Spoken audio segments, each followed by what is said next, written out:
उस्मानाबाद लोकसभा मतदारसंघाची जी मतमोजणी आहे ती सुरू आहे। जवळपास 10व्या फेरीअखेर ओमप्रकाश राजे निंबाळकर यांना जवळपास 1,27,000ची लीड मिळालेली आहे। स्वतः ओमराजे माझ्यासोबत आहेत। आता मला काय सांगाल, कशा पद्धतीने या निकालाकडे बघताय?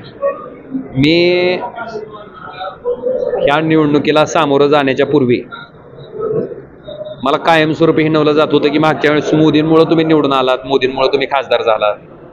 मी त्यांना विनंती सांगत होतो की बाबा ह्याच्यापूर्वी ह्या भागाचे खासदार हिंदुहृदय सम्राट शिवसेना प्रमुख बाळासाहेब ठाकरेंना मानणारे शिवसैनिक ह्या मतदारसंघात आहेत। आदरणीय पक्षप्रमुख उद्धवजी ठाकरे साहेबांना मानणारा शिवसैनिक ह्या मतदारसंघात आहेत। आणि मी 5 वर्ष खासदार म्हणून काम केलंय आणि मी जर केलेलं काम प्रामाणिक असेल, योग्य असेल, संसदेमधलं आणि संसदेच्या बाहेरचंही, आणि लोकांना ते आवडलं असेल, तर मी लोकांना इतकीच विनंती केली होती जनतेला की मला मागच्या वेळेसपेक्षा एक तरी मत जास्तीचं द्या। आणि गंमत बघा, 10व्या फेरीअखेरच आपण 1,26,000चा टप्पा ओलांडलाय। मला वाटते लोकांना गृहीत धरून केलेलं राजकारण लोकांना आवडत नसतं। जे महाराष्ट्रात 2.5 वर्षापूर्वी झालं, ज्या पद्धतीनं लोकशाही मार्गाने तयार झालेली शिवसेना फोडली, राष्ट्रवादी फोडली आणि चिन्ह देऊन टाकली, लोकांना हे आवडलेलं नाही। आणि ईडीच्या सीबीआयच्या धाडी टाकायच्या, चौकशा मागं लावायच्या, त्यांच्या पक्षात गेल्या की चौकशा बंद, अनेक महाभाग तर चौकशा थांबवण्यासाठी गेलेत। हे लोकांना पटत नसते।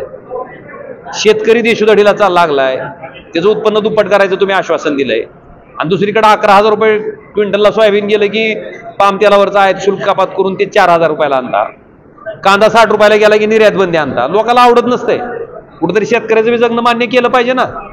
आणि लोकांनी त्यांना गृहीत धरून जे राजकारण केलं त्याला दिलेलं हे प्रत्युत्तर आहे। निवडणुकीच्या काळात जर आपण बघितलं तर अनेक प्रत्यारोप आपल्यावर करण्यात येत होते। एकीकडे महायुती जी आहे ती सक्षम होती, त्यांनी त्यांचे आमदार अनेक होते, तरी इतकं मोठं मत देखील मला ज्या टामी म्हणून हिनवलं गेलं, अरे सामान्य माणसाची अडचण पडल्याच्या नंतर मदत केली, त्याच्यावरून जर तुम्ही हिनवत असाल, मी मला फोन उचलतो म्हणून मला हिनवलं गेलं।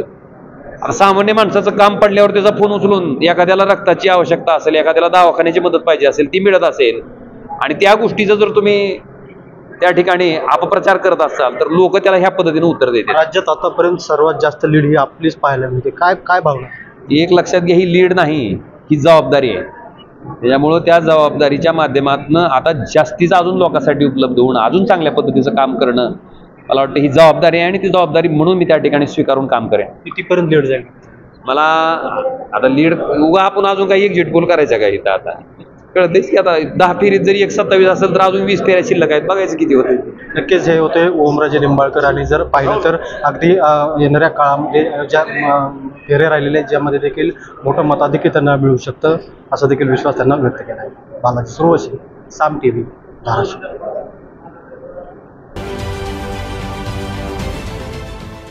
देश विदेशातील प्रत्येक घडामोडींचे लाईव्ह अपडेट मिळवण्यासाठी आता साम टीव्हीच्या सर्व सोशल मीडिया प्लॅटफॉर्मला लाईक, फॉलो आणि सबस्क्राईब करा। तसंच सर्व नोटिफिकेशनसाठी बेल आयकॉन प्रेस करायला विसरू नका।